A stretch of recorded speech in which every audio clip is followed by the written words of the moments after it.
Now, to talk more about the sequestration battle and other political disputes here in Washington, we're joined by political analyst T.J. Walker. Mr. Walker, thanks for joining us. Thank you. Are we seeing democracy in action here, the separation of powers at its best, or are we simply seeing the collapse of a system? Well, it is democracy, but it's democracy where two parties are strangling each other and nothing is getting done. There are two very extreme conflicts of vision of what government should be. The conservatives, the ones who back this sequester, simply believe that government is bad, government spending is bad, and anytime you can chop it, you will restore more confidence to the market. You know, yes, as you say, some of that might be philosophical or ideological, as you point out, but isn't it also a case that there is very much a personal dislike of this president by the Republican Party? No matter what he has to offer, he could come out tomorrow and say, look, I'm going to get rid of all entitlements, I'm going to privatize all the business that government does, and still the Republicans would say that's not good enough. He is widely detested. He could cure cancer tomorrow, and they would say, well, what about AIDS?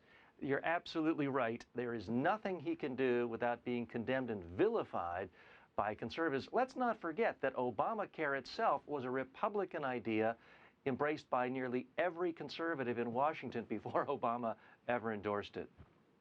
Let's get back to the cuts themselves. I mean, how seriously are they going to affect the U.S. economy and also the international economy? We heard the president say, look, it's not a cliff, it's a tumble. Well, most economists who aren't diehard conservatives say that we are going to lose 750,000 jobs because of these cuts if they continue to go throughout the year.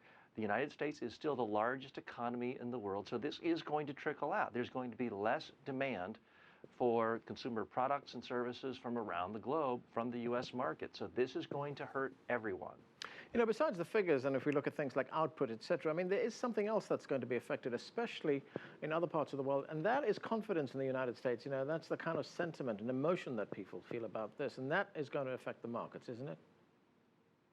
Well, people are quaking at the idea of the United States being so irresponsible, and it's not just the sequester, it's the potential of the government shutdown, as your correspondent just mentioned, and that's making people feel like the democracy in the U.S. is becoming unhinged. It's simply irrational. It's one thing for a government to not deal with problems in a quick, successful way, but it's another for a government to create problems out of thin air. That's what this sequester is. It's the creation of a problem. T.J. Walker, thanks for joining us, sir. Thank you.